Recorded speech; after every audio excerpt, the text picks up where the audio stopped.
জায়গায় থাকে এই জায়গাটার নাম কলব। অতএব কলবের সাথেই, এই কলবের মধ্যে ঈমান থাকে, আর ওই কলবে ঈমানের সাথে লজ্জা এই একসাথে থাকতে হবে।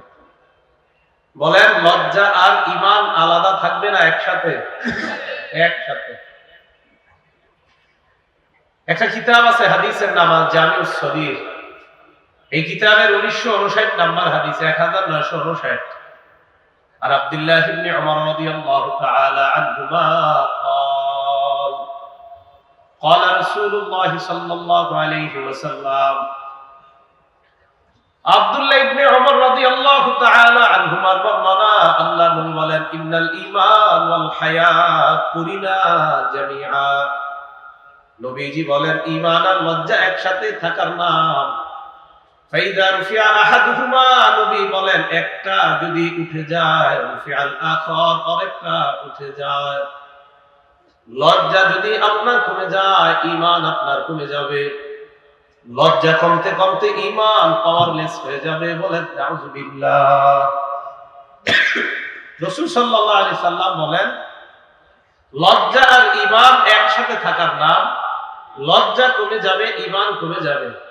ঈমান থাকার জায়গা হলো কলব। লজ্জাও ঈমানের সাথে কলবের মধ্যে থাকতে হবে। লজ্জা যদি কমে, ঈমান কমবে। লজ্জা যত কমবে, মানুষের ঈমান তত কমবে। আল্লাহ আমাদের সকলকে এই ঈমান আর লজ্জাশীলতা একসাথে দিলে যেন রাখতে পারি, আল্লাহ তৌফিক দান করুন। 7 নাম্বার কথা, লজ্জাশীলতার ঠিকানা হলো জান্নাত।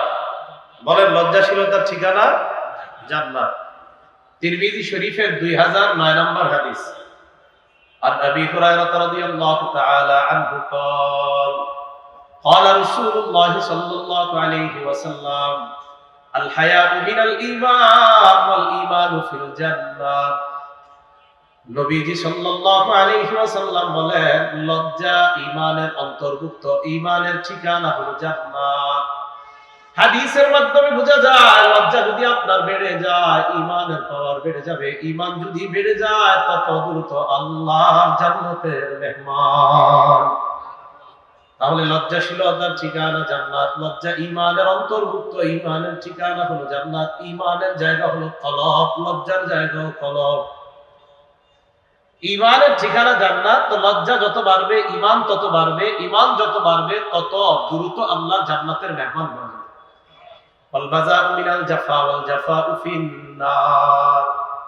নির্লজ্জতা এটা দুর্ব্যবহারের অঙ্গ, দুর্ব্যবহারের ঠিকানা জাহান্নাম। বলেন, নির্লজ্জতার ঠিকানা জাহান্নাম। বলেন তো, নির্লজ্জতার ঠিকানা কোথায়?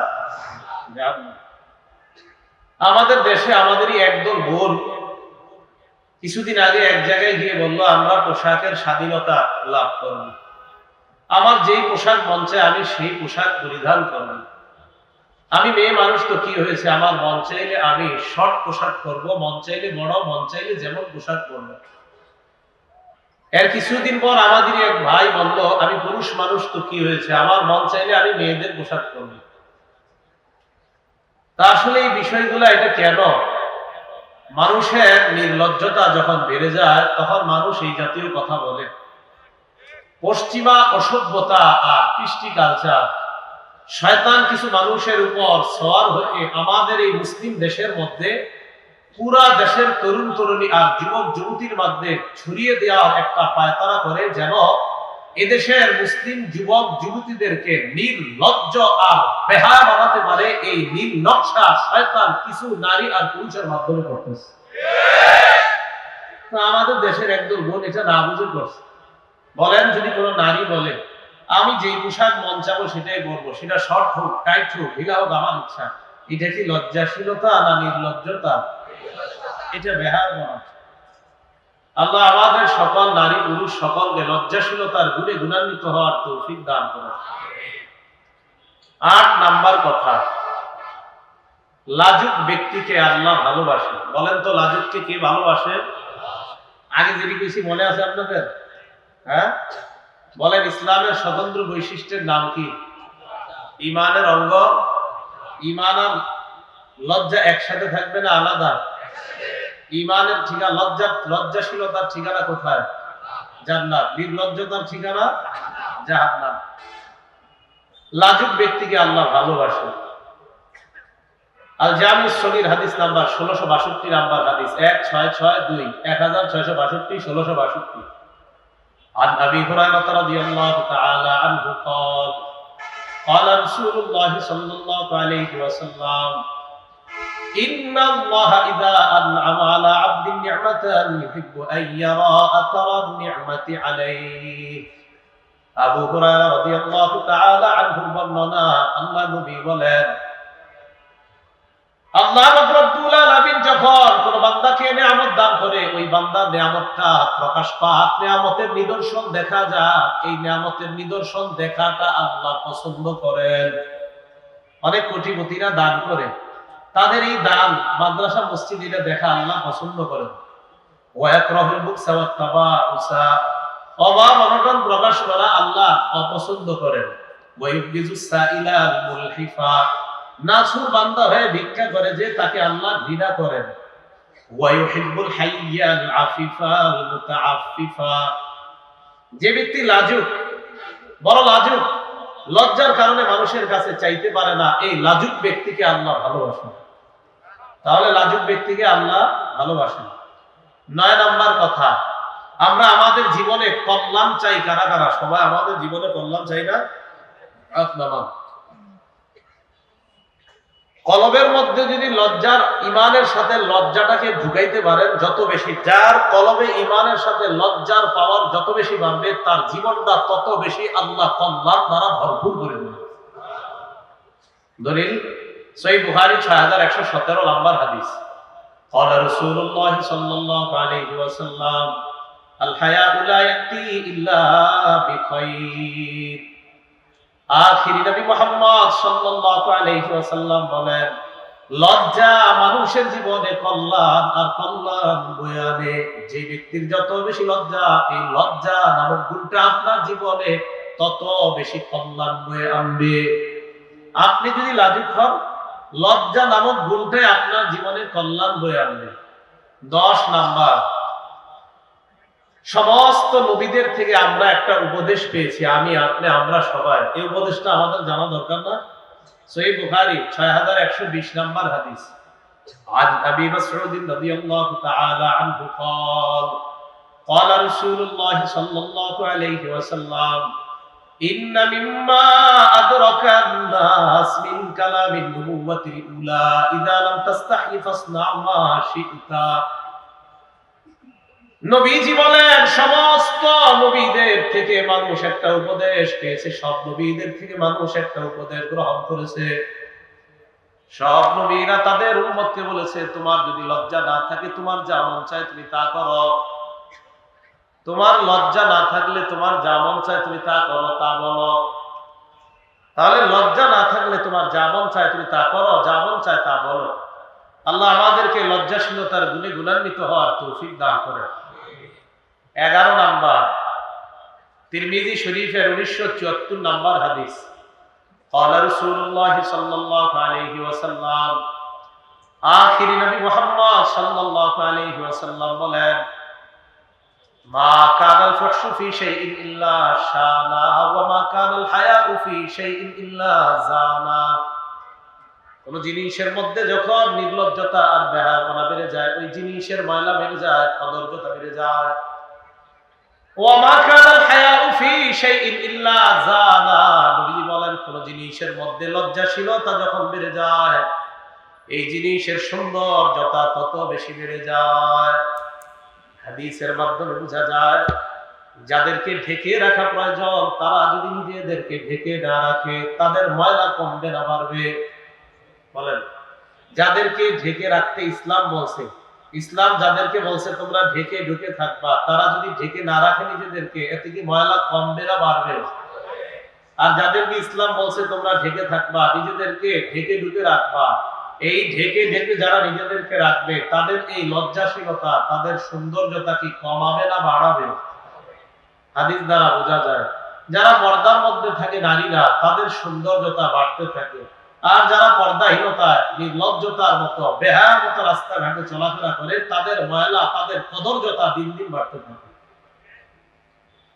12 নাম্বার কথা, তিরমিজি শরীফের 1080 নাম্বার হাদিস। قال رسول الله صلى الله عليه وسلم আখিরি নবী মুহাম্মদ সাল্লাল্লাহু আলাইহি ওয়াসাল্লাম বলেন, আরবাউন মিন সুনানিল মুরসালিন, সমস্ত নবীদের সুন্নাত চারটা। বলেন, সব নবীদের সুন্নাত কয়টা? চারটা। এক নাম্বার আল হায়া, লজ্জা। দুই নাম্বার তাআত্তুর, সুগন্ধি ব্যবহার করা। তিন নাম্বার সিওয়াক, মেসওয়াক করা। চার নাম্বার নিকাহ, বিয়ে করা। সব নবীদের চারটা সুন্নাত। এক নাম্বার লজ্জাশীলতা। তাহলে 12টা কথা কি সবার মনে থাকবে? আল্লাহ জানে মনে থাকবে কিনা। এক নাম্বার, মানুষ জন্মগতভাবে লাজুক।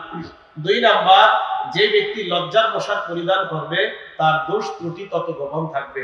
তিন নাম্বার, ইমানের সৌন্দর্যতার নাম লজ্জা। চার নাম্বার, ইসলামের স্বতন্ত্র বৈশিষ্ট্য লজ্জা। পাঁচ নাম্বার, ইমানের অঙ্গ লজ্জা। ছয় নাম্বার, লজ্জা আর ইমান একসাথে থাকার নাম। সাত নাম্বার, লজ্জাশীলতার ঠিকানা হলো জান্নাত। আট নাম্বার, লাজুক ব্যক্তিকে আল্লাহ ভালোবাসেন। নয় নাম্বার, লজ্জাশীলতা জীবনে কল্যাণ বয়ে আনে। 10 নাম্বার, কলবে ইমানের সাথে যদি লজ্জা না থাকে, যা মন চায় মানুষ তা করতে পারে। 11 নাম্বার, লজ্জা কোনো জিনিসের সৌন্দর্যতা বাড়ায় দেয়। 12 নাম্বার, সব নবীদের সুন্নত চারটা। 1 নাম্বার লজ্জা। মনে থাকবে? আল্লাহ জানে। কানের সুখ না দিয়া কিছু শিখবেন মাহফিলে এসে। কানে সুখ না দিয়া, কানে সুখ না দিয়া মাহফিল গুলা পরিবর্তন হওয়া দরকার, খুব জরুরি। কানের সুখ দেওয়ার নিয়ত টিয়ত বাদ দিয়ে দেন, এগুলা শেষ। এই কানের সুখ না দিয়া কিছু শিখার জন্য মাহফিলে আর কত এরকম কানের সুখ দিবেন আর হুদাহুদি কত কত লাফালাফি করবেন। কানের সুখ না দিয়া দিলের সুখ দেন, এতে কাজ হবে। আল্লাহ আমাদের সকলকে মাহফিলের পবিত্র মঞ্চগুলাকে পবিত্র রাখার তৌফিক দান করেন। 12 নাম্বার বলছিলাম, সব নবীদের সুন্নত চারটা। 1 নাম্বার লজ্জা। আমাদের নবীজি কেমন লাজুক ছিলেন একটু জানেন? সহিহ বুখারী হাদিস নাম্বার 6102 নাম্বার হাদিস, 6119 নাম্বার হাদিস। এই দুইটা হাদিসের মধ্যে আসে, কানা রাসূলুল্লাহ সাল্লাল্লাহু আলাইহি ওয়াসাল্লাম আশাদ্দা হায়াআম মিনাল আযরা'i ফি কিদরিহা। একজন কুমারী নারী, যে নারীটার বিয়ে হয় না, এই নারী কুমারী মেয়েটা পর্দার আড়ালের মধ্যে যতটা লাজুক লজ্জাশীলতার কারণে এই মেয়েটা কখনো বাহিরে যায় না। মেয়েটার ব্যাপারে এলাকায় প্রসিদ্ধি আছে, অমকের মেয়েটা বড় লাজুক লজ্জাবতী মেয়ে, এই মেয়েটার চাইতে লজ্জাবতী আর কেউ নাই। সাহাবারা বলেন, একটা মেয়ে পর্দার আড়ালে কুমারী মেয়ে যার বিয়ে হয় নাই, এই মেয়েটা যত লজ্জাবতী, আল্লাহর নবী এই লজ্জাবতী নারীর চাইতে আরো বেশি লাজুক ছিলেন। আমাদের নবীকে আল্লাহ এত লাজুক বানিয়েছেন, সুবহানাল্লাহ। সহিহ বুখারী 349 নাম্বার হাদিসের বর্ণনা, রাসূল সাল্লাল্লাহু আলাইহি সাল্লাম মেরাজে গেছেন। মেরাজ থেকে আসার সময় মুসা আলাইহিস সালাতু ওয়াস সালামের সাথে সাক্ষাৎ। তো মুসা আলাইহিস সালাতু ওয়াস সালাম বললেন, কি নিয়ে আসছেন? তো নবীজি বললেন, 50 সালাত, 50 নামাজ, যেটা আমাদের দেশে যারা শুধু কোরআন মানে তারা মানতে চায় না এটা। তো যাই হোক, 50 ওয়াক্ত নামাজ। তো নবীজি সাল্লাল্লাহু আলাইহি ওয়াসাল্লাম বললেন 50 নামাজ। মুসা আলাইহিস সালাতু ওয়াস সালাম বললেন, আপনি আপনার রবের কাছে যান, কমায়া আনেন। নবীজি যান, আল্লাহ কমায়া দেয়। আবার মুসা নবীর কাছে আসলে মুসা নবী আবার পাঠায়, আবার নবীজি যায়, আবার কমায়া দেয়। তো আপনারা জানেন, কমাইতে কমাইতে 45 ওয়াক্ত কমানোর পর আছে আর 5 ওয়াক্ত। নবীজি রওনা করলেন, মুসা নবী বললেন, কি নিয়ে যান? 5 ওয়াক্ত নামাজ। মুসা নবী কয়, রাজি রাব্বাক, আপনি আবার যান রবের কাছে, এটাও আপনার উম্মত করবে না ঠিকমতো, আপনি যান। নবীজি বললেন, ইস্তাহইয়াইতু বির রাব্বি, আমি আমার রবকে লজ্জা পাইতেছি, আবার কিভাবে রবের কাছে কমানোর জন্য বলতে যাই। তো আমাদের নবীজি সাল্লাল্লাহু আলাইহি সাল্লাম লজ্জার কারণে আর নামাজ কমানোর কথা আল্লাহর কাছে বলতে পারে নাই। আল্লাহ বলে দিলেন, হাবিব লা ইউবাদদালুল কাউলু লাদাইয়া, আমার কথার কোনো পরিবর্তন হবে না, আপনি যান, উম্মত 5 ওয়াক্ত নামাজ পড়বে, আমার কথা আগেরটাই, 50 ওয়াক্তের সওয়াব দেন। এই আল্লাহকে লজ্জা পাইলেন। নবীজির লজ্জার ব্যাপারে আরেকটা হাদিস শোনেন, হাদিসের অনুবাদটা শ্রদ্ধার সাথে শুনবেন, কেউ হাসবেন না। সহিহ বুখারী 314 নাম্বার হাদিসের বর্ণনা, আম্মা জান আয়েশা সিদ্দিকা রাদিয়াল্লাহু তাআলা আনহা বর্ণনা, তিনি বলেন, এক নারী নবীজি সাল্লাল্লাহু আলাইহি সাল্লামের কাছে আসছে মাসআলা জিজ্ঞাসা করার জন্য। কি মাসআলা? আমাদের মা বোনরা প্রত্যেক মাসে আল্লাহ প্রদত্ত একটা অসুস্থতার সম্মুখীন হয়। এই অসুস্থতা থেকে পবিত্রতা অর্জন কিভাবে করা যায়, এই মাসআলা জানার জন্য রাসূলুল্লাহ সাল্লাল্লাহু আলাইহি সাল্লামের কাছে আসলেন। তো নবীজি সাল্লাল্লাহু আলাইহি সাল্লাম বললেন, খুজি ফিরসাতাম মিন মিসকিন, তুমি কস্তুরীর একটা টুকরা নিবা, ফাতাতাহহারি বিহা, কস্তুরীর এই টুকরা দ্বারা তুমি পবিত্রতা অর্জন করবা। মহিলা আবার প্রশ্ন করলেন, কাইফা আতাতাহহারু ইয়া রাসূলুল্লাহ, আমি কিভাবে পবিত্রতা অর্জন করব? নবীজি বললেন, তাতাহহারি বিহা, যেভাবে বললাম ওইভাবে পবিত্রতা অর্জন করো। নারী আবার তৃতীয়বার বললেন, কাইফা ইয়া রাসূলুল্লাহ, হুজুর কিভাবে? নবীজি বললেন, তাতাহহারি বিহা সুবহানাল্লাহ। বাংলাটা শুনে এরকম, আরে আশ্চর্য তো, তোমাকে না বলতেছি কিভাবে পবিত্রতা অর্জন করবা। সুবহানাল্লাহ, আশ্চর্য তো, তুমি বুঝতেছো না? আমি বারবার বলতেছি এই টুকরা দ্বারা পবিত্রতা অর্জন করো। আম্মা জান আয়েশা বলেন, ফাস্তাবাসতুহা, নারীকে আমি টান দিয়ে নিয়ে আসলাম। আনার পর বললাম, তাতাব্বাই বিহা আসারাদ দার, এই তুমি বারবার নবীর এক প্রশ্ন করো, তুমি নাপাকির যে নিদর্শন আছে, এই নাপাকির নিদর্শন এই কস্তুরীর টুকরা দ্বারা তুমি পবিত্র করবা। এটাই আল্লাহ রাসূল সাল্লাল্লাহু আলাইহি সাল্লাম তোমাকে বারবার বুঝাইতে চাইতেছেন। হাদিসের মধ্যে নবীজি কেন এটা বলতেছিলেন না? আম্মা জান আয়েশা সিদ্দিকা সহ সাহাবায়ে কেরামের বক্তব্য, নবীজি লজ্জার কারণে ওই নারীকে পুরো কথাটা বলতে পারতেছিলেন না। তাই আম্মা জান আয়েশা সিদ্দিকা রাদিয়াল্লাহু তাআলা আনহা বলেন, আরে বুঝো না, সংক্ষেপে বললে নবী এটা বুঝাইতে চাইতেছেন। তো এই লজ্জার কারণে নবী সাল্লাল্লাহু আলাইহি সাল্লাম ওই নারী বারবার বলতেছে। নবী এই অপবিত্র কথাটা যে বলবে, এটা নবীজি বলতে পারতেছিলেন না শুধু লজ্জার কারণে। নবীজি কেমন লাজুক ছিলেন? আবু দাউদ শরীফের 4788 নাম্বার হাদিস, ইযা বালাগাহু আনির রাজুলি শাই, নবীজির কাছে যখন কোন ব্যক্তির ব্যাপারে কোন অভিযোগ আসতো, এত লাজুক ছিলেন, নবী বলতে পারতেন না মা বালু ফুলান, অমুকের কি হলো, এটা বলতে পারতেন না। নবী বলতেন মা বালু আকওয়াম, অমুক অমুক এলাকার কি হলো, ওই এলাকার মানুষগুলা এমন এমন কাজ করে। অপরাধী কিন্তু একজন, ওই এক অপরাধীকে বোঝানোর জন্য নবী বলতেন ওই ওই এলাকার মানুষগুলার কি হইল। এলাকার মানুষ কিন্তু অপরাধ করছে এক এলাকার, কিন্তু নবীজি বলতেন মা বালু আকওয়াম, অমুক অমুক এলাকাগুলার কি হলো যে তারা এই এই অপরাধ করে, অথচ অপরাধ করছে একজন। ওই একজনের নবী বোঝানোর জন্য বলতেন অমুক অমুক এলাকা। এটা কেন? নবীজির লজ্জায় অপরাধীকে সরাসরি এটা বলবে মানুষের সামনে, এটা বলতে পারতেন না। এতটা লাজুক ছিলেন রাসূলুল্লাহ সাল্লাল্লাহু আলাইহি ওয়াসাল্লাম। লজ্জা 4 প্রকার। বলেন, লজ্জা কয় প্রকার? 4 প্রকার। 1 নাম্বার আল হায়াউ মিনাল্লাহ, আল্লাহকে লজ্জা পাওয়া। 2 নাম্বার আল হায়াউ মিনাল মালাইকা, ফেরেশতাদেরকে লজ্জা পাওয়া। 3 নাম্বার আল হায়াউ মিনান নাস, মানুষকে লজ্জা পাওয়া। 4 নাম্বার আল হায়াউ মিনান নাফস, নিজেকে লজ্জা পাওয়া। বলেন তো লজ্জা কয় প্রকার? 1 নাম্বার আল্লাহকে লজ্জা পাওয়া, 2 নাম্বার ফেরেশতাদেরকে লজ্জা পাওয়া, 3 নাম্বার মানুষ মানুষকে লজ্জা পাওয়া, 4 নাম্বার নিজেকে লজ্জা পাওয়া। আল্লাহকে লজ্জা পাওয়ার 2টি দৃষ্টান্ত দেই, ভালো করে শুনেন। 1 নাম্বার দৃষ্টান্ত তিরমিজি শরীফের 2458 নাম্বার হাদিসের বর্ণনা। قال رسول الله صلى الله عليه وسلم, নবীজি সাল্লাল্লাহু আলাইহি ওয়াসাল্লাম বলেন, ইস্তাহিয়ু মিনাল্লাহি হাক্কাল হায়া, তোমরা আল্লাহকে যথাযথভাবে লজ্জা পাও। সাহাবারা বলেন, ইন্না লানাস্তাহি ওয়াল হামদুলিল্লাহ, আমরা আল্লাহকে লজ্জা পাই, সমস্ত প্রশংসা আল্লাহর। নবীজি বললেন, লাইসা যাকা ওয়ালাকিন্নাল ইস্তিহিয়া মিনাল্লাহি হাক্কাল হায়া, আল্লাহকে লজ্জা পাওয়ার 4 অর্থ। বলেন, আল্লাহকে লজ্জা পাওয়ার কয় অর্থ? লজ্জা কয় প্রকার? 1 নাম্বার আল্লাহকে লজ্জা পাওয়া, এই আল্লাহকে লজ্জা পাওয়ার আবার 4 অর্থ। 1 নাম্বার তাহফাজুর রাসা ওয়া মা ওয়া, তুমি তোমার মাথা এবং মাথার আশেপাশের অঙ্গগুলা গুনাহ থেকে হেফাজত করা। মাথা, মাথার আশেপাশের অঙ্গগুলা গুনাহ থেকে হেফাজত করা। আল্লাহকে লজ্জা পাওয়ার 4 অর্থ। এক নাম্বার তাহফাজুর রাসা ওয়া মা ওয়া, মাথার আশেপাশের অঙ্গগুলা গুনাহ থেকে হেফাজত করা। আপনি চোখ দিয়ে গুনাহ করবেন না, আপনি চোখ দিয়ে গুনাহ না করা আল্লাহকে লজ্জা পাওয়া।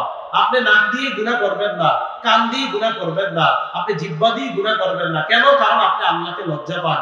আপনার কলবে ঈমানের সাথে লজ্জার গুণ আছে, তাই আপনি এই গুনাহগুলা করতে পারেন না। তো দেখেন, মাথার সাথে এই অঙ্গগুলো আছে, এর মধ্যে একটা অঙ্গের নাম চোখ। সহিহ বুখারী 2465 নাম্বার হাদিসের বর্ণনা। قال رسول الله صلى الله عليه وسلم, নবীজি সাল্লাল্লাহু আলাইহি ওয়াসাল্লাম বলেন, ইয়্যাকুম ওয়াল জুলুস আলা তুরুকাত, তোমরা রাস্তাঘাটে গোল মিটিং করা থেকে বাঁচবা, বৈঠক করা থেকে বাঁচবা। রাস্তাঘাটে গোল মিটিং করি কিনা আমরা, আড্ডাবাজি করি কিনা, এই আড্ডাবাজি করা থেকে বাঁচতে বলছে। সাহাবারা বললেন, মালানা বুদ্দুন ইন্নামা হিয়া মাজালিসুনা নাতাহাদ্দাসু ফিহা, ইয়া রাসূলুল্লাহ, আমাদের রাস্তাঘাটে ধর্মীয় আলোচনার জন্য বৈঠক করার প্রয়োজন হয়, আমরা কি ধর্মীয় আলোচনার জন্য বসতে পারবো না? নবীজি বললেন, ফাইদা আবাইতুম ইল্লাল মাজালিসা ফাআতুত তরিকা হাক্কাহা, রাস্তায় যদি বসতে হয় রাস্তার হক তোমরা আদায় করবা। সাহাবারা প্রশ্ন করলেন, ওয়া মা হাক্কুত তরিক ইয়া রাসূলুল্লাহ, হুজুর রাস্তার হক কি আপনার কাছে জানতে চাই। আল্লাহ নবী বললেন, রাস্তার হক হলো 5টা। বলেন, রাস্তার হক কয়টা? 1 নাম্বার গদ্দুল বসর, নজর নিচে রাখা। 2 নাম্বার ওয়াকাফুল আযা, রাস্তা থেকে কষ্টদায়ক বস্তু সরায় দেওয়া। বলেন তো, রাস্তার উপরের দিকে তাকায় থাকলে কষ্টদায়ক বস্তু পাওয়া যাবে না, নিচে তাকাইলে? নিচে তাকাইলে। 1 নাম্বার গদ্দুল বসর, নজর নিচে রাখা। 2 নাম্বার ওয়াকাফুল আযা, রাস্তা থেকে কষ্টদায়ক বস্তু সরায় দেওয়া। 3 নাম্বার ওয়ারাদ্দুস সালাম, সালামের জবাব দেওয়া। 4 নাম্বার আমরুল বিল মারুফ, নেক কাজের আদেশ করা। 5 নাম্বার নাহয়ুন আনিল মুনকার, অসৎ কাজ থেকে নিষেধ করা। এর মধ্যে 1 নাম্বার নজরকে হেফাজত করা। আল্লাহ নজর হেফাজত করার তৌফিক দান করেন। এই নজর দিয়ে যার দিকে দেখা হারাম, একবার তার উপর নজর পড়ে যাওয়ার পর দ্বিতীয়বার তার দিকে আপনি ইচ্ছা করে নজর দিলেন, আর আপনার ভিতরে কোনো কুমন্ত্রণা ধারণা করলেন, আপনি নজরের জিনা করে ফেললেন। সহিহ বুখারী 6612 নাম্বার হাদিস। قال رسول الله صلى الله عليه وسلم, নবীজি বলেন, ইন্নাল্লাহা কাতাবা আলা ইবনি আদম হাজ্জাহু মিনাজ জিনা আদরাকা যালিকা লা মাহালা। নবীজি বলেন, নিশ্চয়ই আল্লাহ আদম সন্তানকে জিনার পরীক্ষা দ্বারা পরীক্ষা করবে। এই পরীক্ষায় আদম সন্তান পড়বে, এতে কোনো সন্দেহ নাই। আলেম সর্বসাধারণ সবাই পরীক্ষা করবে। দেখেন তো এই পরীক্ষায় পড়ছেন কিনা আগে শোনেন। ফাজিলাল আইনি আন্নাস, চোখের জিনা হলো দেখা। বলেন, চোখের জিনা কি? দেখা। এই কথাগুলো একটু জোরে বললেন। বলেন তো, চোখের জিনা কি? দেখা। যেই নারীকে রাস্তায় দেখা হারাম, সেই নারীকে নাটক সিনেমায় দেখা হারাম। এই হারামের আওয়াজটা আনফরচুনেটলি হালকা হয়ে গেল কেন? বলেন, যেই নারীকে রাস্তায় দেখা হারাম, তাকে নাটক সিনেমায় দেখা হারাম। এই আওয়াজটা প্রথমেই ছিল, দ্বিতীয়বার কেন হলো না? কারণ এই গুনাহে ম্যাক্সিমাম লোক সারাদিন নামাজ পড়ে, রাতে শুয়ে শুয়ে মোবাইল দেখে।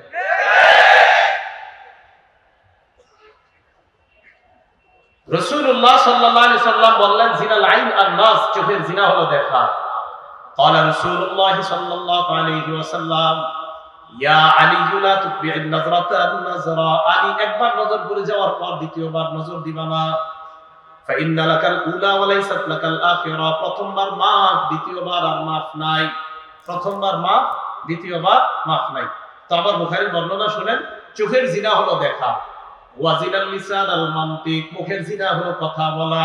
বলেন, মুখের জিনা। এবারও আওয়াজটা দুইটা আওয়াজ করবেন, দুটোটা জোরেই করবেন। যেই নারীর সাথে রাস্তায় অপ্রয়োজনীয় কথা বলা হারাম, সেই নারীর সাথে অপ্রয়োজনীয় মোবাইলে কথা বলা হারাম। মোবাইলে কথা বলা হারাম। 3-তে পড়ে, 4-এ পড়ে, 5-এ পড়ে, বাবারে হুমকি দেয়, মোবাইল না দিলে পড়াশোনা করবো না। আমি জেনারেল লাইনে পড়ছি তো আমার জানা আছে ওই লাইনটা। হুমকি দেয় যে পড়াশোনা করবে না। আরে ভাই, রাত 12টা 1টা নাই। What are you doing now? কি করছো? I'm chatting with various friends from various countries. বিভিন্ন দেশের বিভিন্ন বন্ধুদের সাথে চ্যাট করছি। কয়েকটা ইংরেজি শিখে নিচ্ছি। চ্যাট আরো কিছু শব্দ আছে, এগুলো শিখে নিচ্ছি। আরে এই রাতে বাচ্চারা জবাব শিখে ফেলছে, ছেলে মেয়েরা। ইটস আওয়ার ফ্রিডম, এটা আমাদের স্বাধীনতা। We are in modern civilization, আমরা আধুনিক সভ্যতায় আছি। এই আধুনিক সভ্যতায় এটা কোনো ব্যাপার না, রাত একটা দুইটায় কথা বলাটা কোনো ব্যাপার না। এটার নাম সভ্যতা না, এটা অসভ্যতা, এটা বেহায়াপনা, এটা নির্লজ্জতা, যার সন্তান পয়দার জন্য এই অবস্থায়। এটার নাম আবার সভ্যতা কিভাবে? এটার নাম নাকি সভ্যতা? আল্লাহ আমাদেরকে বুঝার তৌফিক দান করে। এটার নাম সভ্যতা না, সন্তানকে শেষ করে দিয়েন না। ওয়াজিনাল লিসান আল মানতিক, মুখের জিনা হলো কথা বলা। ওয়াজিনাল ইয়াদ আল বাত, হাতের জিনা স্পর্শ করা। কলবের মধ্যে যখন কারো হায়া থাকবে ঈমানের সাথে, তখন চোখের জিনা, হাতের জিনা এগুলা তার দ্বারা হবে না, কারণ সে আল্লাহকে লজ্জা পায়। কারে লজ্জা পায়? মনে আসেনি আল্লাহরে লজ্জা পাওয়ার কয় অর্থ? ভুলে গেছে কয় অর্থ? লজ্জা চার প্রকার। এক, আল্লাহরে লজ্জা পাওয়া। আল্লাহরে লজ্জা পাওয়ার আবার চার অর্থ। এক, মাথা, মাথার আশেপাশের অঙ্গগুলা গুনাহ থেকে হেফাজত করা। দুই নাম্বার, পেট আর পেটের আশেপাশের অঙ্গগুলা গুনাহ থেকে হেফাজত করা। পেটের আশেপাশে হাত আছে, পা আছে, লজ্জাস্থান আছে, এগুলা গুনাহ থেকে হেফাজত করা। সহিহ বুখারী 6474 নাম্বার হাদিসের বর্ণনা। قال رسول الله صلى الله عليه وسلم, নবীজি সাল্লাল্লাহু আলাইহি ওয়াসাল্লাম বলেন, মাইয়াজমানি মা বাইনা লিহিয়াহি মা বাইনা লাহিয়াহি ওয়া মা বাইনা রিজলাইহি আজমান লাহুল জান্নাহ। আখির নবী মুহাম্মদ সাল্লাল্লাহু আলাইহি ওয়াসাল্লাম বলেন, দুই চোয়ালের মাঝে জিহ্বা, দুই রানের মাঝে লজ্জাস্থান, এই দুইটা নিশ্চয়তা আমাকে যারা দিয়ে দিবে, আজমান লাহুল জান্নাহ, আমি নবী তাকে জান্নাতে নেওয়ার নিশ্চয়তা দিয়ে দিব। আমি তাকে জান্নাতে নেওয়ার জামিন হব, আমি জিম্মাদার হব। আল্লাহ আমাদের সকলকে জিহ্বা, লজ্জাস্থান, আশেপাশের অঙ্গগুলা আমরা যেন হেফাজত করতে পারি, আল্লাহ তৌফিক দান করেন। এর মাঝে হাত আর জিহ্বা, এই দুইটা হেফাজত করা। এক হাদিসে সহিহ বুখারী 6474 জানলাম জিহ্বা আর লজ্জাস্থান। তিরমিজি শরীফের 2504 নম্বর হাদিসের মধ্যে আছে, সুইলা রাসূলুল্লাহ সাল্লাল্লাহু আলাইহি ওয়াসাল্লাম আইয়ুল মুসলিমিনা আফজাল। রাসূলুল্লাহ সাল্লাল্লাহু আলাইহি সাল্লামকে জিজ্ঞাসা করা হলো, কোন মুসলমান শ্রেষ্ঠ? নবীজি জবাব দিলেন, মান সালিমাল মুসলিমুনা মিন লিসানিহি ওয়া ইয়াদিহি, যেই মুসলমানের জবান এবং হাতের কষ্ট দেওয়া থেকে অন্য মুসলমান নিরাপদ থাকে, এই মুসলমানকে নবীজি দুনিয়ার শ্রেষ্ঠ মুসলমান বলে ঘোষণা করলেন। তাহলে আল্লাহকে লজ্জা পাওয়ার প্রথম যে দুইটা জানলাম, মাথা, মাথার আশেপাশের অঙ্গগুলা গুনাহ থেকে হেফাজত করা, পেট আর পেটের আশেপাশের অঙ্গগুলা গুনাহ থেকে হেফাজত করা, মানে টোটাল পুরা বডিটা গুনাহ থেকে হেফাজত করা। এটা তখন সম্ভব যখন কলবের মধ্যে ঈমানের সাথে লজ্জাশীলতা খুব বেশি পরিমাণে ঢুকবে।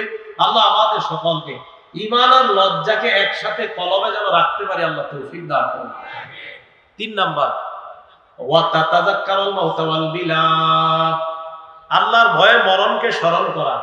জি, আপনি মারা যাবেন, এই বিষয়টা স্মরণ করা, এটা আল্লাহকে লজ্জা পাওয়া। যখন আপনি মরণের স্মরণ বেশি করবেন, তখন আপনার দ্বারা গুনাহ কম হবে। চার নাম্বার, ওয়াল বিলা, এই যে আপনাকে আমরা মাটি দিয়ে আসবো, কবরে দাফন করে আসবো, আসার পর আপনাকে এই যে মাটি দিয়ে দাফন করে আসলাম, আপনি না কিছুদিন পর আপনার দেহটা পচে গলে শেষ হয়ে যাবে। এই যে আপনার দেহ পচে যাবে, এই পচে যাওয়ার অবস্থাটা স্মরণ করবে। পচে যাওয়ার অবস্থা, আদম সন্তানের পেট মাটি ছাড়া কিছুই ভরতে পারে না। জানেন তো আপনারা? এটা জানেন? আপনারা জানলেও এটা সঠিক কথা, না জানলেও সঠিক কথা। কার রাসূল এটা হাদিসে বলছে, সহিহ বুখারী 6438 নম্বর হাদিস। قال رسول الله صلى الله عليه وسلم, নবীজি সাল্লাল্লাহু আলাইহি ওয়াসাল্লাম বলেন, লাউ আন্না ইবনা আদামা উতিয়া ওয়াদিয়ান মালআম মিন যাহাব, কোন আদম সন্তানকে যদি একটা উপত্যকা পরিমাণ স্বর্ণ দেওয়া হয়, একটা এলাকা পুরাটাই স্বর্ণ, গাছপালা কিচ্ছু নাই ওই এলাকায়, আদম সন্তানকে দেওয়া হয়েছে, জানেন কি করবেন? আমি, আপনি, আমরা, আহাব্বা ইলাইহি সানিয়া, আপনি, আমি, আমরা বলবো দ্বিতীয়টা চাই। একটা এলাকা স্বর্ণ পাওয়ার পরেও বলবো দ্বিতীয়টা চাই। নবীজি বলেন, ওয়ালাউতিয়া সানিয়া আহাব্বা ইলাইহি সালিসা, দ্বিতীয়টা দেওয়ার পর বলবে তৃতীয়টা চাই। নবীজি বলেন, ওয়ালা ইয়াসুদ্দু জাওফা ইবনি আদামা ইল্লা তুরাব, আদম সন্তানের পেট মাটি ভরতে পারে, মাটি ছাড়া অন্য কিছু তার পেট ভরে না। ওর পেটটা মাটিয়ে ভরে, মাটি দেয় ওর পেট ভরে যায়। না হয় ওর আশাগুলা দুনিয়াতে থেকে যায়। হ্যাঁ, আপনাকে মাটি দেওয়ার পর আপনার পেট ভরবে, তো আপনি যে কিছুদিন পর পচে গলে শেষ হয়ে যাবেন, এই অবস্থাটার কথা স্মরণ করা। আব্দুল্লাহ ইবনে মাসউদ রাদিয়াল্লাহু তাআলা আনহু একটা বর্ণনা শুনেন, সহিহ বুখারী 6417 নম্বর হাদিসের বর্ণনা। খত্ত রাসূলুল্লাহ সাল্লাল্লাহু আলাইহি ওয়াসাল্লাম খত্তান মুরাব্বাআ, অঙ্কের ছাত্র যারা আছেন, নবীজি সাল্লাল্লাহু আলাইহি সাল্লাম একটা চতুর্ভুজ আঁকলেন। কি আঁকলেন? চতুর্ভুজ আঁকলেন। ওয়া খাত্তা খাত্তান ফিল ওয়াসাতি খারিজাম মিন, মাঝখান থেকে একটা দাগ দিলেন, যে দাগটা চতুর্ভুজের বাহিরে নিলেন। খুব ভালো করে বুঝবেন, একটা চতুর্ভুজ, মাঝে একটা দাগ, এই দাগটা চতুর্ভুজের বাহিরে। নবীজি বললেন হাদাল ইনসান, মাঝের দাগটা মানুষ, বলেন মাঝের দাগটা, আর চারপাশে যেটা আল্লাযী মুহীতুন বিহি ওয়া ক্বাদ আহাতা বিহি আজালুহু। নবীজি বলেন চতুর্ভুজটা হলো মানুষের জীবন, বলেন মাঝখানের দাগটা চতুর্ভুজটা জীবন। এখন মাঝখানের দাগটা কি চতুর্ভুজের ভিতরে না বাহিরে? নবীজি বলেন বাহিরের যে দাগটা হাদা আমালুহু, এটা হলো মানুষের আশা, মানুষের জীবন শেষ হয়ে যায়, আশাগুলা থেকে যায়, এটা আশা, জীবনের বাহিরে আশা।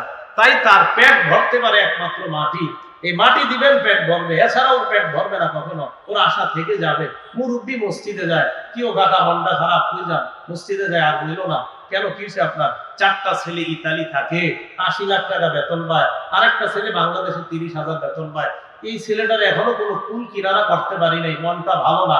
কাকার বয়স চলতেছে 72। কত? আমার কাকার অবস্থা যেমন হবে, এটাও হাদিস আছে, সুবহানাল্লাহ। হ্যাঁ, এটাও হাদিস আছে, সহিহ বুখারী 6420 নম্বর হাদিস।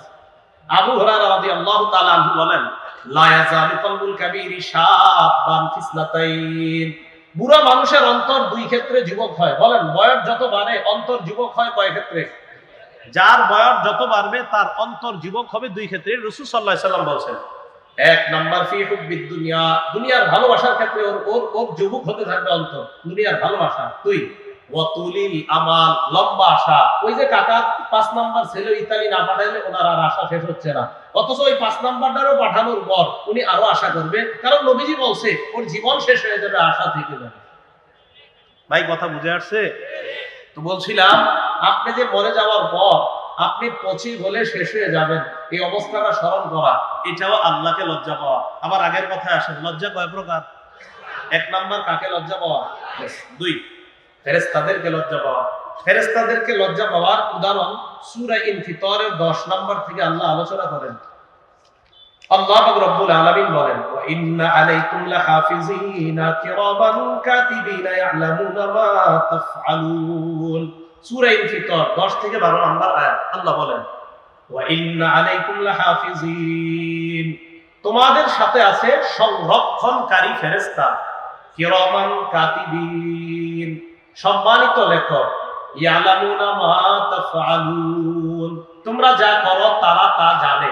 আচ্ছা, আপনি রাতের বেলা ঘুমিয়ে যখন ঘুমাবেন, বিছানায় শুয়ে শুয়ে আপনি মোবাইলে অশ্লীল কিছু দেখতেছেন, জানেন সূরা আলাকের 14 নম্বর আয়াতে আল্লাহ বলেন, আপনার যদি লজ্জা থাকে, দেখেন আল্লাহ সূরা আলাকের 14 নম্বর আয়াতে বলেন আলাম ইয়ালাম বিআন্নাল্লাহা ইয়ারা, ছি ছি, সে কি জানে না আমি আল্লাহ তাকে দেখি? সে কি করছে এগুলো?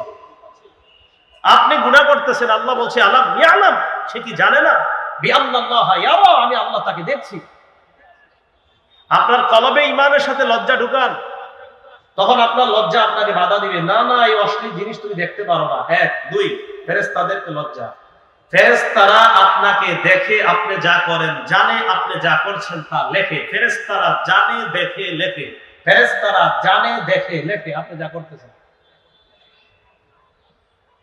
আল্লাহ আমাদের সকলকে এই প্রথম 2 প্রকার, আল্লাহকে লজ্জা পাওয়া, ফেরেশতাদেরকে লজ্জা পেয়ে গুনাহ থেকে যেন হেফাজত থাকতে পারি, তাই কলবে ঈমানের সাথে লজ্জার মিটার পাওয়ার যেন বাড়াইতে পারি, আল্লাহ তৌফিক দান করুন।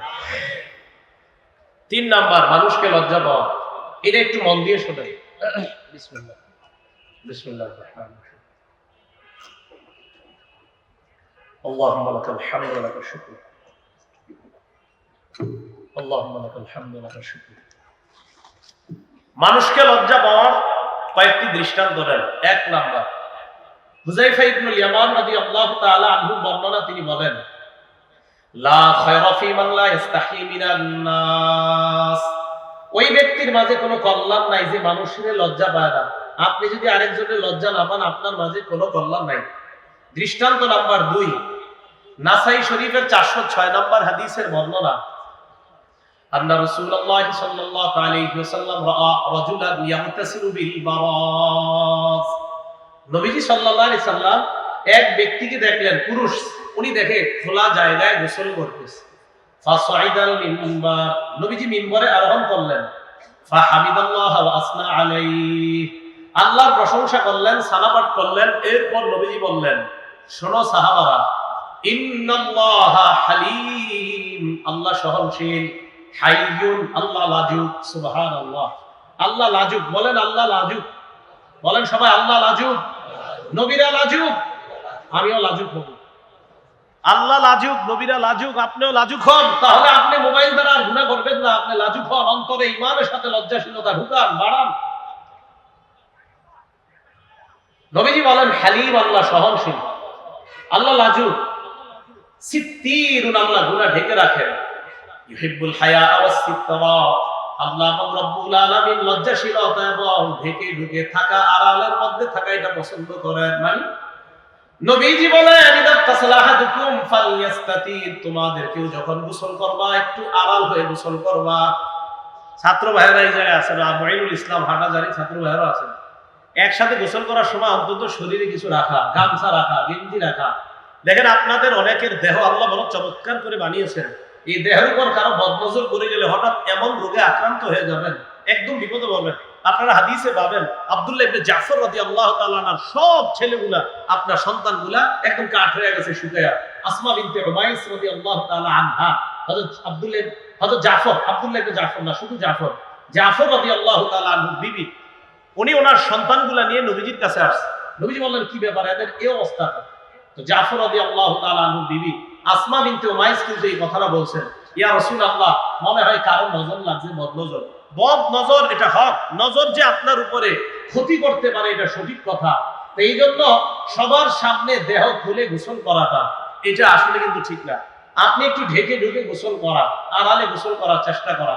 বাচ্চাদেরকে আপনারা গোসল করায়া এই শীতকালে খালি গায়ে বারান্দায় দাঁড় করায় শুকায়েন না। এই বাচ্চার উপর কারো বদনজর করলে বাচ্চাটার ক্ষতি হয়ে যেতে পারে। আল্লাহ আমাদেরকে বুঝার তৌফিক দান করেন। তাহলে কি বুঝলাম? কারো সামনে দেহ প্রদর্শন করাটা নবী পছন্দ করেন নাই। সব পুরুষ, নারীর তো প্রশ্নে আসে না। 3 নাম্বার দৃষ্টান্ত, আবু দাউদ শরীফের 4014 নাম্বার হাদিসের বর্ণনা। সাহাবীর নাম জারহাদ রাদিয়াল্লাহু তাআলা। ওনার ব্যাপারে ইখতিলাফ আছে, কেউ বলেন উনি সাহাবী, আবার কেউ বলেন না। তবে এই হাদিসের মধ্যে আছে ওয়াকানা মিন আসহাবি মুহাম্মদ নবী সাল্লাল্লাহু আলাইহি সাল্লাম, জারহাদ উনি নবীজির সাহাবী ছিলেন। বেশিরভাগের অভিমত উনি নবীজির সাহাবী ছিলেন। আপনারা দেখে নেবেন ওখানে এইভাবে লেখা আছে তিনি নবীজির সাহাবী ছিলেন। এই জারহাদ রাদিয়াল্লাহু তাআলা আনহু বলেন, জালাসা রাসূলুল্লাহ সাল্লাল্লাহু আলাইহি ওয়াসাল্লাম ইনদানা ওয়া ফাখিযি মুনকাশিফা, নবীজি আমাদের সামনে বসা, আমার রান নবীর সামনে খোলা। আল্লাহ নবী আমাকে বললেন, আমা আলিমতা আন্নাল ফাখিযা আওরা, এই মিয়া তুমি কি জানো না রান ঢেকে রাখতে হয়, তাড়াতাড়ি রান ঢাকো। রান ঢাকো, রান খোলা রাখো। তাহলে বলেন রান এটা সতর, বলেন রান কি? এটা কি অন্যের সামনে খোলা যাবে? এই না খোলার জন্য করণীয় কি? ছোটবেলা থেকে বাচ্চাগুলারে আলাদা বিছানা করে দেন, ছোটবেলা থেকে আলাদা শোয়ান, তাদের লজ্জাশীলতা বাড়বে। আবু দাউদ শরীফের 4018 নম্বর হাদিস। ক্বালা রাসূলুল্লাহ সাল্লাল্লাহু আলাইহি ওয়াসাল্লাম, নবীজি বলেন, লা ইয়ানজুরুর রাজুলু ইলা উরিয়াতির রাজুল বা কুসুসকা ইলা আওরাতির রাজুল ওয়ালাল মারআতু ইলা উরিয়াতিল মারআ ইলা আওরাতিল মারআ। নবীজি বলেন, এক পুরুষ অন্য পুরুষের লজ্জাস্থান যেন না দেখে, এক নারী অন্য নারীর সতর যেন না দেখে, যা ঢেকে রাখতে হয় এইগুলা যেন না দেখে। ওয়ালা ইউফসির রাজুলু ইলা রাজুলি ফি সাওবিন ওয়াহিদ, নবীজি বলেন, এক পুরুষ অন্য পুরুষের সাথে এক কাঁথা, এক কম্বল, এক লেপের নিচে যেন না ঘুমায়। এক কাঁথা, এক কম্বল, এক লেপের নিচে। 2 ছেলেকে একসাথে দিয়েন না। সামর্থ্য থাকলে খাট আলাদা করেন, সামর্থ্য না থাকলে খাটের মাঝখানে কোলবালিশ দেন, ছেলের কাঁথা একটা দেন, ওই ছেলের আরেক কাঁথা দেন। ছেলে মেয়ে তো একসাথে শোয়াবেনই না, 2 মেয়েরও এক কাঁথা, এক কম্বল, এক লেপের নিচে শোয়াবেন না। নবীজি বলেছেন, ওয়ালা তুফজিল মারআতু ইলাল মারআ ফি সাওবিন ওয়াহিদ, এক নারী আরেক নারীর সাথে যেন এক লেপ, এক কাঁথা, এক কম্বলের নিচে না ঘুমায়। এইগুলা ছোটবেলা থেকে যদি করতে পারেন, আপনার বাচ্চাগুলা লজ্জাশীলতার গুণে গুণান্বিত হয়ে বড় হবে ইনশাআল্লাহ। এখন আসেন আবু দাউদ শরীফের 4016 নম্বর হাদিসের বর্ণনা। মিসওয়ার ইবনে মাখরামা নবীজির একজন সাহাবী, তিনি বলেন, হামালতু হাজারান সাকিলা, আমি মাথার উপর ভারী বোঝা বহন করলাম মাথায়, সাকাত আন্নি সাউবি, আমার কাপড় পড়ে গেছে। নবীজি আমাকে বললেন, লা তামশু উরাতা তুজালাইকা সাওবা, একমিয়া, কাপড় সামলাও, লা তামশু উরাতা, বিবস্ত্র হয়ে তুমি হাঁটবা না, উলঙ্গ হয়ে হাঁটবা না। এই জায়গায় একটা কথা বলবো, এখন আর কেউ উঠবেন না, আমার সাথে সবাই 3টা কথা বলবেন। বলেন কয়টা? জি। আবু দাউদ শরীফের 4015 নম্বর হাদিস। আগে বলি পরে বলাই। নবীজি সাল্লাল্লাহু আলাইহি সাল্লাম আলী রাদিয়াল্লাহু তাআলা আনহুকে বললেন, আলী, লা তাকশিফ ফাকিজাকা, তুমি তোমার রান উন্মুক্ত করবা না, রান খুলবা না। বলেন, আমরা রান খুলবো না। তাহলে নিজেদের রান কারো সামনে প্রদর্শন করব না, আমরা নিজেদের রান কারো সামনে প্রদর্শন করব না। হ্যাঁ, রান কতটুকু খোলা, কার সামনে খোলা যাবে, এটা হাদিসে আছে। আবু দাউদ শরীফের 4017 নম্বর হাদিসের মধ্যে আছে। নবীজি সাল্লাল্লাহু আলাইহি সাল্লামের সাহাবী ওনাকে প্রশ্ন করলেন, আওরাতুনা মা নাতি মিনহা ওয়া মা নাযার, হুজুর আমাদের সতর কতটুকু, কার সামনে কি পরিমাণ খোলা রাখবো আর কি পরিমাণ বন্ধ রাখবো, আপনি জানায়া দেন। নবীজি বলেছেন, ইহফাজ আওরাতাক ইল্লা মিন যাওজাতিক, তুমি তোমার স্ত্রী ছাড়া অন্যদের সামনে নাভি থেকে হাঁটু যতটুকু ঢেকে রাখতে হবে অন্যের সামনে, এটা ঢেকে রাখতেই হবে। তো আসেন আবার আগের কথায়, আবু দাউদের 4015 নম্বর হাদিসটা শুনতেছিলাম আমরা। আলী রাদিয়াল্লাহু তাআলা আনহু বললেন, আলী, তুমি তোমার রান খুলবা না। তাহলে আমরা রান কাউকে ইচ্ছাকৃতভাবে দেখাবো না। 2 নাম্বার, ওয়ালা তানজুর ইলা ফাকিজি হাইয়িন, জীবিত ব্যক্তির রান দেখবা না। বলেন আমরা, জোরে বলেন আমরা। জীবিত ব্যক্তির রান দেখব না। ওয়ালা ফাকিজি মাইয়িতিন, নবীজি বলেন মরা ব্যক্তির রানও দেখবা না। কার রান দেখবা না? যে গোসল করাবে উনি ছাড়া আর কেউ দেখা দরকার নেই। এখন আসেন হাদিসে 3টা কথা। 1, রান নিজেরা অন্যের সামনে প্রদর্শন করব না। 2, জীবিত ব্যক্তির রান দেখব না। খুব মনোযোগ সহকারে আমার কয়েকটা কথার জবাব দেন। নাটক সিনেমায় যদি কারো রান দেখা যায়, সে যদি মরা ব্যক্তিও হয় তার রান দেখা যাবে? আর যদি জীবিত হয় তার রান দেখা যাবে? তাহলে নাটক সিনেমায় জীবিত ব্যক্তির রান দেখা যাবে না। কি কথা বুঝে আসছে? এই আওয়াজটা যেন পরেও থাকে। নাটক সিনেমায় জীবিত ব্যক্তির রান যদি তারা দেখায়, আমরা দেখা যাবে না। যদি কোনো খেলার মধ্যে কারো রান দেখা যায়, সেই রান, জোরে বলেন, জোরে বলেন, কিসের মধ্যে? খেলার মধ্যে। কিসের মধ্যে? এটা আরেকটু জোরে বলেন, কিসে? যেই খেলায় রান দেখিয়ে খেলা প্রদর্শন হয়, ওই রানের দিকে তাকানো যাবে না। কেউ যদি নির্লজ্জ হয়, কারো মধ্যে যদি লজ্জা কম থাকে, তাহলে সে নবীর কথা মানবে না। আর কোন মুসলমান যদি নবীর ভালোবাসে আর লজ্জা থাকে, সে নবীর কথার মহব্বতে রান দেখানো খেলোয়াড়দেরকে সে দেখবে না। কিছু কি বুঝে আসছে? আমি শেষে কি বুঝাইতে চেয়েছি এটা তো বুঝছেন? তাহলে কালকে দেখা যাবে যে আশেপাশে এইভাবে কারা কারা দাঁড়ায়।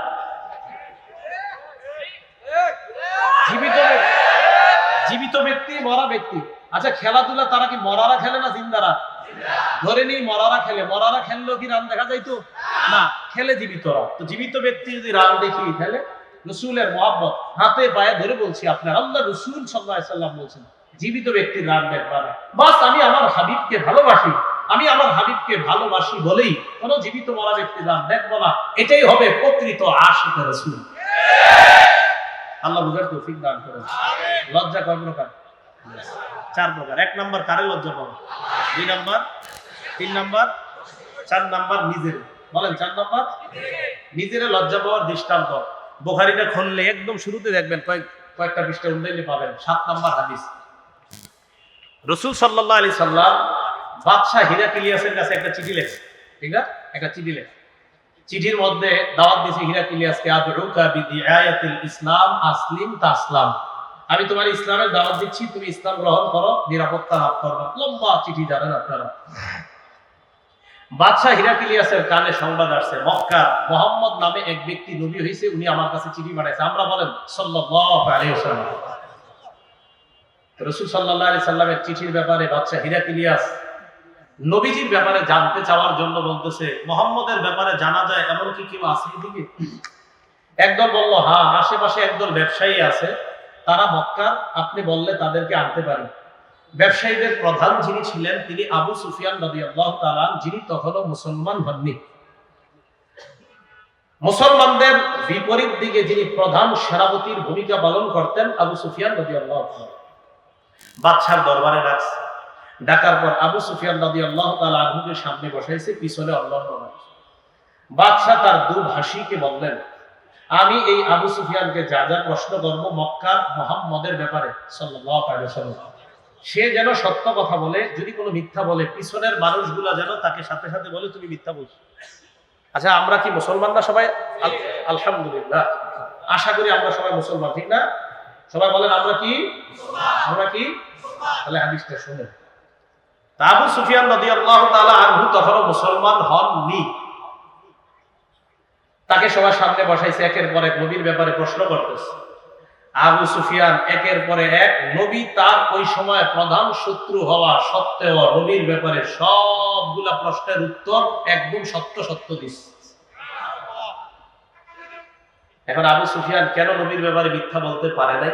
কি বলে দেখো, লাউলাল হায়াউ মিন আইয়াসিরু আলাইয়া কাযিবা, আমার লজ্জা লাগছে আমি যদি মিথ্যা কথা বলি, আমার পিছনে যারা তারা যদি আমারে মিথ্যাবাদী বলে, ছি ছি, আমি লজ্জা পাইলাম নিজেরে, আমি কিভাবে একটা মিথ্যা কথা বলবো, আমি লজ্জা পাইলাম। মিথ্যাবাদী যদি আমারে কেউ বলে, এই শব্দটা আমি বরদাস্ত করতে পারবো না। কাফের থাকা অবস্থায়, একজন কাফের থাকা অবস্থায় তার বক্তব্য আমি মিথ্যাবাদী শব্দটা বরদাস্ত করতে পারবো না, তাই নবীর নামে একটা মিথ্যা বলতে পারি না। আমার যদি এই লজ্জা না হইতো যে আমাদের মিথ্যাবাদী বলতে পারে তারা, তাহলে আমি অবশ্যই নবীর নামে মিথ্যা কথা বলতাম। আমরা কি সবাই?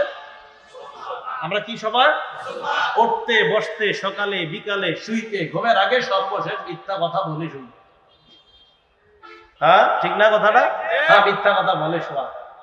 এই জন্য মিথ্যা কথা বলা যাবে না। অফিসে রওনা করছেন 9টার দিকে, বস জিজ্ঞাসা করতেছে কোথায় আছেন, তা আপনাদের এলাকার নাম তো আমি বেশি একটা জানিও না, ঢাকার কথা বলি। বস জিজ্ঞাসা কোথায় আছেন, মনে করেন গুলশান অফিস, উনি টঙ্গী আছে এখনো, তো আমি তো মহাখালী, তো গুলশান আর মহাখালী কাছাকাছি, বস মনে করে যাক কাছাকাছি এসে বস, আসলে উনি টঙ্গী। এটা কি সত্য হলো না মিথ্যা? এটা মিথ্যা কথা, পদে পদে মিথ্যা কথা বলতে। শুধু কি ওনারা, আমি আমাকে বলছি যে আমি আলোচক, আমারও আপনারা অনেক সময় প্রশ্ন করবেন ফোনে, হুজুর কই আছেন, আসলে আমি আসি এখনো কুমিল্লা, আমি যদি বলে ফেলি আমি তো ফেরি পার হয়ে গেছি, এটা কি সঠিক হলো না মিথ্যা কথা? হ্যাঁ, আমি যদিও আমাকে বলছি, বাকি কথাটা অনেক ভাবার আছে। কথাটা কি আছে? কি আছে? হ্যাঁ হ্যাঁ, আলোচক, আমি আমাকে বলছি, আলোচক আমি আমাকেই বলছি, আমি আসি কুমিল্লা, আমি কিভাবে বললাম যে আমি ফেরি পার হয়েছি? এটা মিথ্যা কথা। হ্যাঁ, এটা মিথ্যা কথা, এটা যেভাবে বলেন এটা মিথ্যা কথা, এটা কিভাবে সত্য কথা? তো বলছিলাম, একজন কাফের থাকা অবস্থায় উনি মিথ্যা বলতে পারে না কেন? ওনাকে মিথ্যাবাদী বলবে। আল্লাহ আমাদের সকলকে কলবের মধ্যে ঈমানের সাথে আমরা যেন হায়াটা অর্জন করতে পারি, তাহলে আমাদের কলবের মধ্যে ঈমানটা মজবুত হবে। আল্লাহকে তখন লজ্জা পাওয়া, ফেরেশতাদেরকে লজ্জা পাওয়া, মানুষকে লজ্জা পাওয়া, নিজেকে লজ্জা পাওয়াটা তখন সহজ হয়ে যাবে। আল্লাহ রাব্বুল আলামিন আমাদের সকলকে লজ্জাশীলতার গুণে গুণান্বিত হয়ে আমরা যেন কবরে যাইতে পারি। সর্বশেষ আল্লাহর কাছে আবদার, আপনাদের আজকে যাদের সামনে বসলাম সবার সাথে যেন আবার আল্লাহ জান্নাতে দেখা করায় দেন। আমিন ওয়া আখিরু দাওয়ানা আলহামদুলিল্লাহি রাব্বিল আলামিন। আসসালামু আলাইকুম ওয়া রাহমাতুল্লাহি ওয়া বারাকাতুহু।